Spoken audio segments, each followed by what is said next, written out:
Hold the line, Brooks said, voice flat as marble. They say the guard doesn't speak, that the silence is the vow.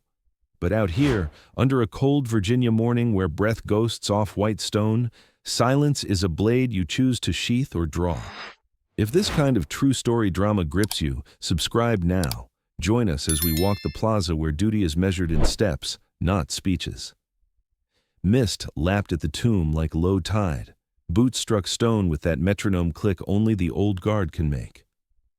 Reyes turned precisely at the black mat's end, rifle gleaming, steam rising from the barrel band where his bare hand had polished it to glass.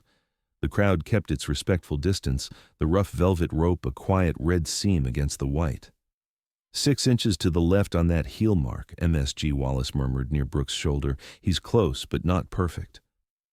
Brooks didn't look away from the line. A soldier's first perfection is respect, he said. The rest follows. Reyes's thumb worried the sling once, barely, then stilled. He was new, but the stare had already taken root, the one that sees nothing but the lane, the marble, the promise. A low hum rolled over the plaza. Generator. Someone had brought a portable sound rig and screens to the cemetery gate. Then the liaison arrived. CPT Morgan Hale came fast, suit-cut uniform, and a face like a locked folder, a crease where the smile should live. He wasn't wearing a watch, but his eyes flicked to his wrist anyway. Behind him, CW2 Lillian Cho hung back with a black notebook, rain-speckled even though the sky hadn't opened yet. Wallace's jaw started its slow grind. Hale didn't break stride. He held his voice under the crowd's threshold, out of respect and PR. "Sergeant Brooks," Brooks answered without turning. "Sir." "There's a change." Hale slid a sheet from a folder, edges crisp enough to cut. "Political delegation at 1000. The plaza needs a clean window. Pull your men from the funeral at section 60. Units will be retasked for reception ops, effective immediately." Reyes pivoted at the mat, the click echoing. Brooks kept his eyes forward. The flag over the plaza snapped, single report like a warning shot. Wallace shifted closer. "That funeral's for a guard's brother, Captain," he said softly. He was Ranger Regiment. He earned his ride. Hale didn't blink. "I'm not disputing his honor. I'm relaying an order." Cho looked like she wanted to say something and swallowed it. Her fingers pressed the notebook's spine until it whitened. Brooks exhaled slow, breath turning to fog. "Sir, with respect, the tomb does not pause for convenience." "Nor does the Army," Hale said. "Your presence is required here. Optics, Sergeant. We can't have competing ceremonies pulling crowd control. I need the unknowns clean for camera. You'll send a minimal honor element to the burial. 2 soldiers, brief, and you will remain on. This plaza." Reyes's heel wavered a whisper on his next turn, then locked. The crowd murmured, the kind of soft sound that says they don't understand but they feel. Somewhere beyond the trees, a lawnmower started and died, petrol tank briefly riding in on the cold. Gun oil and wet wool crowded the guard's nostrils. Brooks's right hand moved to the badge at his chest. He didn't touch the thin scar at his temple. He never did. "Sir," he said, and in that one word lived more years than he looked. Hale's gaze flicked to the tomb, to the wreath, to the hard line of Brooks's shoulders. "Don't make this difficult," Wallace spoke again, an earthquake kept small. "Captain, we're not a backdrop." "It isn't about that, Master Sergeant." Hale's voice softened, human under the laminate. "It's about bandwidth, security, scheduling. I didn't write this. I'm carrying it." Cho finally stepped forward, notebook angled like a shield. "Sergeant Brooks," she said, quieter. "There'll be another ceremony for the family later, private. Command will make it right." "Later," Brooks repeated, and the word felt like a stain on his tongue. The cadence paused. A formal inspection, while the unknowns watched men weigh the living against the dead. Brooks stepped into Reyes's lane and met the young sentinel at center. "Your watch is the watch," Brooks said under the mist, eyes forward, no matter what moves outside the rope. Reyes's jaw set. He nodded. "Yes, Sergeant." Brooks leaned in a hair's breadth. "Guard the unknowns." "I will." Brooks stepped out. The marble gave back the click of his heels like a scent. He faced Hale fully now, the white of the tomb filling his peripheral like an oath made visible. "Captain," he said, voice leveled to the wind, "I won't pull my men from that funeral. I'll send Reyes to the line. I'll go to section 60. Hale's eyes narrowed, but not in anger. in calculation. You're telling me you intend to disobey a direct order. A drop of water tapped the back of Brooks's glove, first warning of rain. The smell of it rose from the grass in that green living way the dead deserve. The flag cracked again. I'm telling you I intend to obey the right one, Brooks said. Hale glanced past him to the wreath, to the rifle, to Reyes's unbroken stare. He checked his naked wrist. Sergeant, you understand the consequences. Brooks didn't blink. I do. Wallace's jaw ground once, twice. Elijah. Brooks gave him a look that said everything mentorship can't say aloud. Cho's voice trembled, just once. The paperwork is already in motion, she said. If you step off this plaza for that funeral, there will be a hearing. Then there will be a hearing, Brooks said. Hale stepped closer, a whisper crossing the last inches. People above me will make you an example. Brooks took one deliberate breath. Behind him, Reyes marched a clean, razor-true line. 21 steps faced the east, 21 seconds. In the hush between seconds, Brooks's voice was the only thing you could hear. Some examples are worth making. Hale held his stare. The hum from the generators deepened. At the cemetery gate, someone tested a microphone. 1, 2, 1, 2. Faint, disrespectful in its timing, even if the intention wasn't. Last chance, Sergeant, Hale said. Stand down and keep your post. Brooks looked at the tomb, at the unnamed, at all the names carved beyond this plaza. He set his palm flat on the cool marble of the rail. The texture bit through damp glove. My post, he said, is with the fallen. Reyes pivoted. Perfect. The crowd breathed in. Hale's voice lost its official edge. It thinned into something like pleading. That's an order, Sergeant. Brooks's eyes never left the line. Rain began to stipple the stone, dark coins blossoming. He lifted his chin, the scar under his temple catching a phantom of light. Then I'll take the consequence. And in that second, the radio on Hale's belt crackled to life so loud the crowd heard it. Be advised. Delegation moved up. 10 minutes out. Clear the plaza now. Hale reached for Brooks's sleeve. Brooks didn't move. The flag snapped like a rifle shot. Everything went very, very still. Sir, you can't do this, Reyes whispered. The storm outside beat its fists on the roof, wind clawing at the quarters like it wanted in. Fluorescent lights buzzed above the tile, throwing cold shadows across the rack of rifles lined like silver-backed sentinels. The smell of wet wool and oil lingered thick. Brooks sat on the bench, his cap resting beside him, hands folded on his knees. The badge on his chest caught a dim gleam, one edge dull where the plating had worn from years of polish. You heard the order, Wallace said from near the lockers. His jaw was working again, steady grind. Command's not bluffing this time. You walk off post during a priority event and they'll cut you down to private by sunrise. Brooks looked up. You ever skip a burial, Trent? Never. Then don't start now. Lightning flashed, harsh, blue-white, bleaching the room for half a second. When it faded, Reyes was still there by the door, his knuckles white against the frame, the smell of rain and metal leaking in through the gap. Sergeant, Reyes said quietly, it's not just your stripes. They'll bar you from the mat. You'll never walk again. Brooks rose. Then I'll stand. The thunder followed like punctuation, deep and rolling. Cho entered without knocking. Her uniform was rain-slick, the black notebook tucked under her arm like evidence. She took in the room, Brooks, Wallace, Reyes, and shut the door with a soft click. You're really doing this, she said, not as a question. Brooks met her eyes. That family gave a son. The least I can do is give my presence. They gave a son, Sergeant, she said evenly, but the Army gave you an order, and I'm the one who signed the transfer manifest. If you go, it's my name on the logistics trail. Then you'll have company on the report. Wallace snorted, low. They'll need more paper. Cho stepped closer, voice lowering. You think you're protecting honor, but honor dies faster than careers when politics get involved. You'll lose your post, your clearance, everything you've bled for. Brooks's answer came quiet, steady. I didn't bleed for clearance.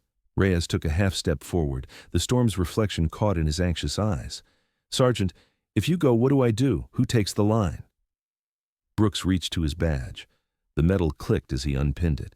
He studied it for a second, the way light warped over its engraving, then held it out to Reyes. Guard the unknowns, he said. Reyes froze. I can't. You can. You must. Brooks's voice sharpened, cutting through the thunder. When you step on that mat, you carry every man who ever stood there. You carry them whether anyone watches or not. Reyes's hand shook as he took the badge. It was warm from Brooks's chest. The texture of the pin bit into his palm like a promise. Cho looked away, jaw tight. Wallace's gaze stayed on Brooks, proud and broken all at once. "Sir," Reyes said, his voice cracking a little. "Why this funeral? Out of hundreds?" Brooks took his cap, brushed a drop of water from the brim. "Because it's for one of ours, a guard's brother, and no man who's ever walked this plaza should have to bury family alone." Rain hammered harder, drumming the metal roof. The smell of ozone filled the air. Wallace exhaled through his teeth. "I'll get you a vehicle." Brooks shook his head. "No, too visible. I'll go on foot." Cho stepped between him and the door. "At least let me clear your route. I can't stop you, but I can make sure the MPs don't drag you off halfway there." He paused, then nodded once. "You didn't see me, Chief." Her eyes softened, and for the first time that night, her voice cracked. "I wish I hadn't." Lightning flared again, turning her into a silhouette against the rain-streaked glass. Outside, the flag over the tomb whipped like it was fighting to stay tethered. Brooks turned to Reyes one last time. 21 steps, 21 seconds. Repeat until relieved, no matter what happens." Reyes swallowed. "Who relieves you, Sergeant?" Brooks's face was unreadable. "Maybe no one." He slipped his gloves back on, the damp leather creasing as he flexed his fingers. The sound of it, small, deliberate, was like the loading of a rifle. Wallace watched him pass, then looked at Cho. "He's really going to do it." Cho opened her notebook, tore a page out clean. "Then let's make sure it means something." The door opened, wind screaming, in like a warning. Brooks stepped into it without flinching. The rain plastered his uniform to his frame, marble cold and unforgiving. His boots hit the pavement with that same perfect rhythm, measured, patient, defiant. Behind him, the badge gleamed on Reyes's chest. He straightened his spine, walked to the locker mirror, and practiced his turn. His reflection stared back, uncertain, proud, terrified. Wallace murmured from the bench, voice like gravel. "Hell of a thing, standing between duty and conscience." Cho closed her notebook slowly. "Sometimes they're the same line." Thunder answered, closer now, shaking the walls. Outside, Brooks passed through the arch of the memorial amphitheater, the sound of the storm swallowed by the stone. Mist coiled along the pathway toward Section 60. Each step splashed water off the flagstones, each breath steamed into the dark. A pair of headlights flared at the edge of the lot, a military SUV idling where it shouldn't be. Hale sat in the passenger seat, eyes locked on the silhouette striding through rain. He checked his wrist by habit. No watch, no time left. He picked up his radio. "All units, hold position. Let him walk." "Sir?" the driver said. "Let him walk." Lightning raked the sky above Arlington. The Tomb Plaza lay behind Brooks now, silent except for the rhythmic click of a young guard's heels, the badge glinting like a promise under flickering light. Brooks vanished into the storm. But the unknowns weren't alone, and the Army was about to decide what kind of obedience it truly wanted. "Detail, halt!" The command cracked through the storm like a rifle shot.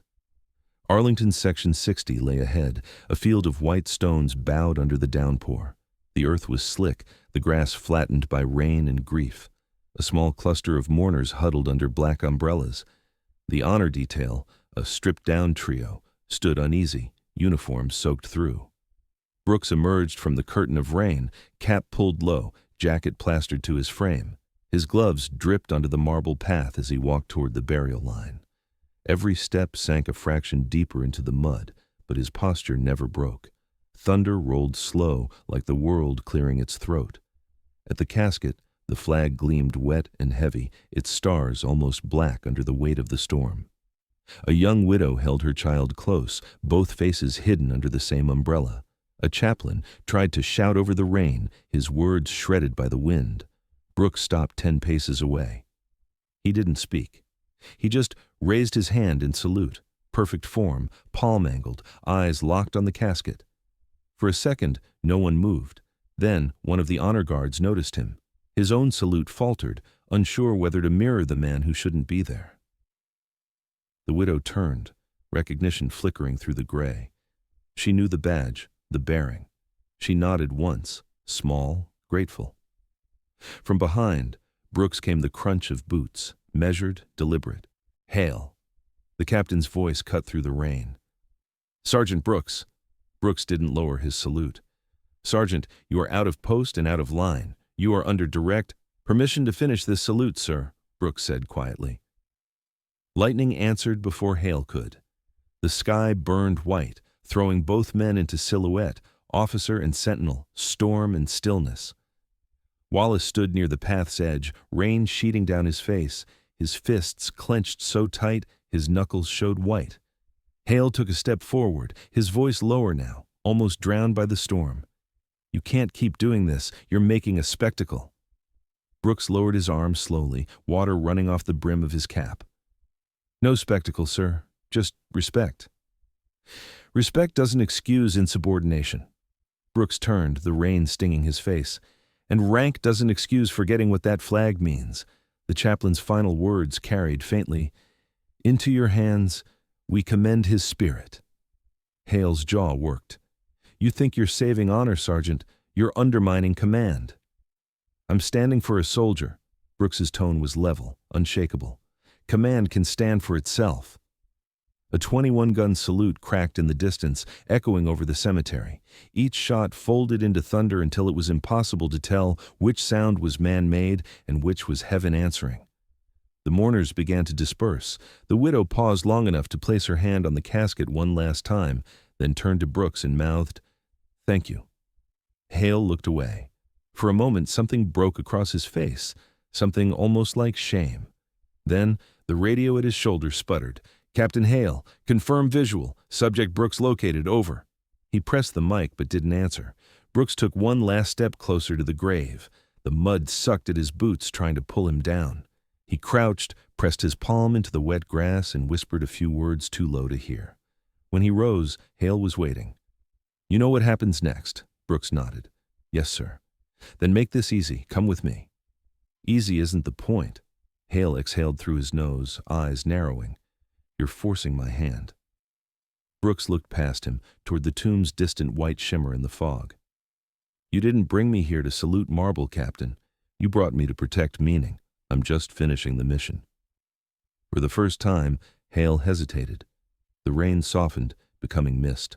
All the hard edges of the cemetery blurred, then headlights cut through the haze, an MP Humvee grinding to a stop by the path.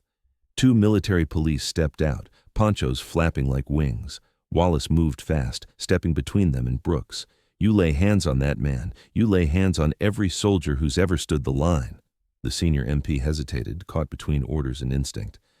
"Sir, we were told—" Hale raised a hand. "Stand down." The MP froze, confused. Brooks looked at him, searching. Hale's voice was tight, almost shaking. "You'll get your hearing. You'll lose your post, but you won't lose your dignity. Not today." Brooks nodded once. "That's all any of us can hope for." Lightning tore across the sky again, illuminating the two of them. One drenched officer giving ground, one guard unmoving, unbreakable. Wallace's jaw stopped grinding. The MPs lowered their rifles. Brooks stepped forward, hand outstretched. "Sir, I'll walk myself in." Hale took his hand, water running between their palms. "You just buried your career, Sergeant." Brooks's eyes lifted toward the casket, then back to Hale. "Better mine than his honor." Hale blinked hard, rain or tears. No one could tell. He turned, motioned to the MPs. "Escort him, no cuffs."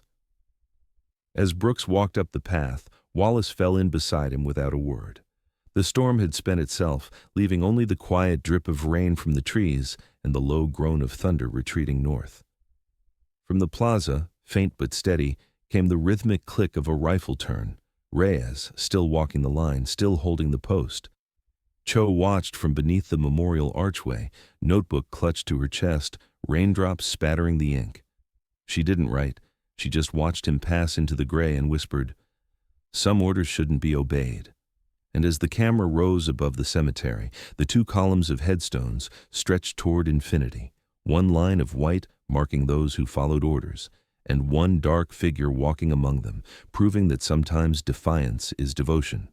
Then, from the radio on Hale's chest, a new transmission cut through the static.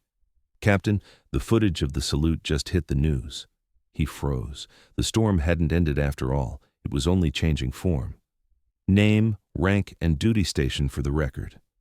Staff Sergeant Elijah Brooks, 3rd U.S. Infantry Regiment, the Old Guard, Tomb Guard Commander. The courtroom was too bright. Fluorescent light hummed overhead like judgment itself, reflecting off polished insignia and the glossed surface of the table. Brooks sat straight-backed in his dress uniform, soaked cuffs pressed and perfect. Every crease said control, but his eyes, calm gray, said something else, readiness to lose everything. A single fan turned lazily above. The smell of floor polish and wet leather filled the air. Outside, the November wind pressed against the windows, distant like a conscience trying to get in. At the far table, CPT Morgan Hale leafed through a stack of documents, every motion clipped and deliberate. He didn't look at Brooks yet. On his left sat CW2 Lillian Cho, notebook open, pen still. Wallace stood behind Brooks like an unmoving monument, silent guardian to a man about to fall. Colonel Wexler, presiding officer, spoke without emotion. Staff Sergeant Brooks, you are charged with insubordination and willful disobedience of a lawful order, resulting in breach of ceremonial protocol. Do you understand the charges? Yes, sir. Do you contest them? No, sir. Hale finally looked up, voice even, trained. Colonel, if it pleases the board, I'll present the incident record. He began reading. The sound was clinical. Dates, timestamps, location markers, Arlington Section 60, 1425 hours, unauthorized presence, direct refusal to stand down. Each phrase was another nail, methodical, clean. Brooks stared forward, unflinching. The lights glinted off his scar like a line of lightning frozen in skin. When Hale finished, the colonel said, Captain Hale, you were the on-site commander. Any additional comments? Hale hesitated, barely. Only that Sergeant Brooks acted knowingly and without intent to harm. His defiance was deliberate, not reckless. The colonel frowned. You're distinguishing between defiance and recklessness. Yes, sir. Hale's tone softened, something human threading through. He knew the consequences. He accepted them. The colonel nodded, turned his gaze to Brooks. Staff Sergeant. Why? Brooks met his eyes. Because the unknowns stand for those we can't name, Colonel. But that soldier, he gestured faintly toward the window, toward the distant rows of white. He had a name, and no soldier with a name should be buried without witness. Silence. The fan ticked once on its rotation. You swore an oath to obey orders, the colonel said finally. And to protect honor, Brooks replied. Sometimes those two don't line up. A murmur rippled among the officers in the back row. Cho's pen tapped her notebook once. She didn't look up. The colonel sighed, folded his hands. Captain Hale, your recommendation? Hale's throat moved once before he spoke. Disciplinary reduction, formal reprimand, retain position pending review. The colonel's eyebrows lifted. You're recommending retention after open defiance? Yes, sir. Hale's voice steadied. Because what he did reminded this regiment who we are. The colonel leaned back, studying him. And you agree with his choice? Hale's jaw tensed. I agree with his courage. The colonel turned to Cho. Chief Warrant Officer, you were present when the order was relayed. Your testimony? Cho closed her notebook, stood. Permission to speak freely, sir. Granted. She faced the panel. Sergeant Brooks broke an order to obey something higher.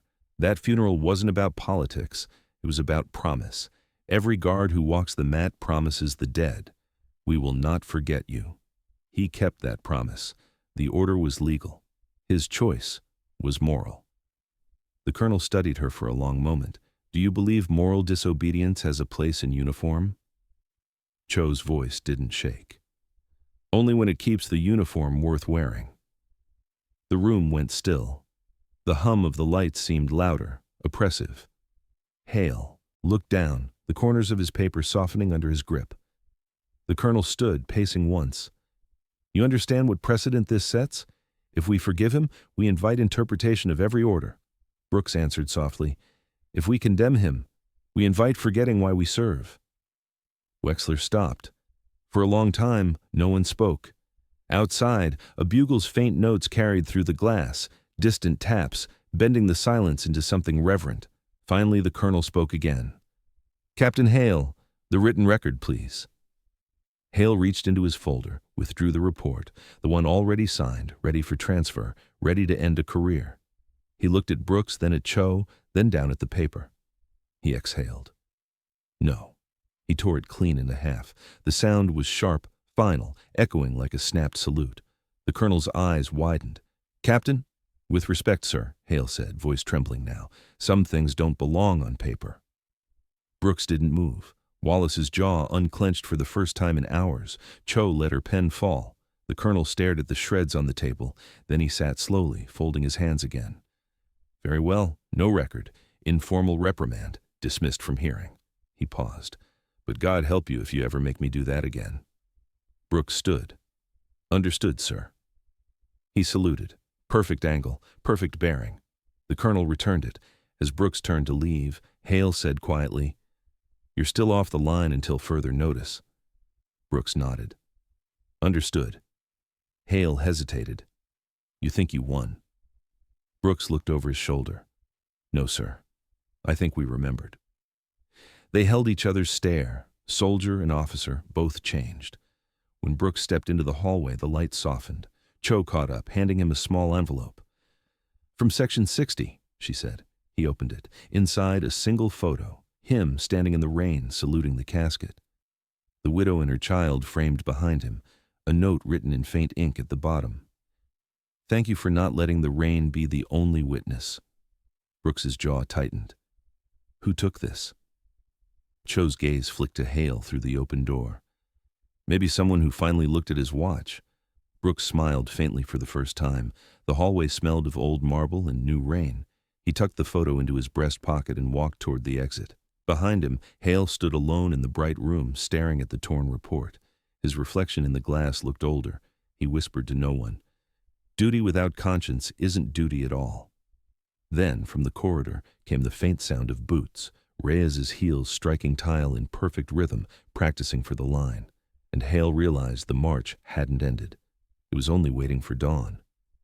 Outside, the sun broke through gray, but a shadow, long, clean, soldier straight, stretched across the marble floor as Brooks passed beneath the arch. The storm was gone, but the story wasn't over. Next, dawn returns to the tomb. The march resumes, and the unknowns are not the only ones being guarded. "Forward, march!" The command echoed softly in the dawn mist. The tomb plaza was empty, except for the click of a single pair of boots. Sharp, steady, reverent, SPC Daniel Reyes stepped onto the black mat, his rifle balanced with surgical precision. The rising sun cut through the fog, laying a golden sheen across the marble. Each step struck stone like a heartbeat carried by generations.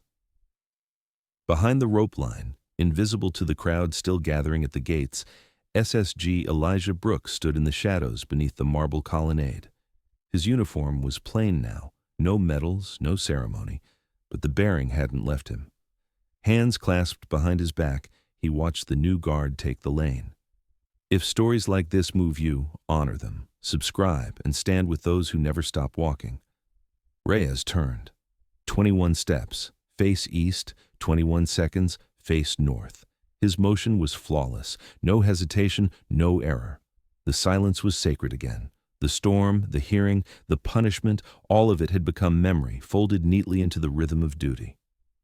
Wallace appeared beside Brooks, his own uniform creased, jaw still, eyes soft for once. "Never thought I'd see the day you'd be a spectator." Brooks's voice was low, nearly lost to the wind. "Every guard becomes one, eventually. The mat doesn't belong to us. It just lets us borrow its weight for a while." The morning light struck the white marble, so bright it hurt to look. Mist lifted from the headstones, curling away like departing ghosts. Somewhere behind them, the first notes of revel floated from a distant bugle, rising and breaking against the still air. Reyes pivoted again, razor sharp, and the butt of his rifle met his shoulder with a metallic whisper. Even from the distance, Brooks could see the new badge glinting on his chest, the one Brooks had pinned there before walking into the storm. Cho approached quietly, clipboard under her arm, but no notebook today. Her eyes carried the calm of someone who'd chosen her side and accepted the cost. "Command reinstated you quietly," she said. "No ceremony, no headlines, just a memo saying reassigned to ceremonial advisory." Brooks smiled faintly. They had to call it something. Hale stepped up next, his uniform stripped of certain insignia, a lesser rank now, a greater bearing. The lines around his eyes had deepened, but the tension in them was gone. He extended a hand. "Still walking, Sergeant?" Brooks shook it firmly. "Always, Captain."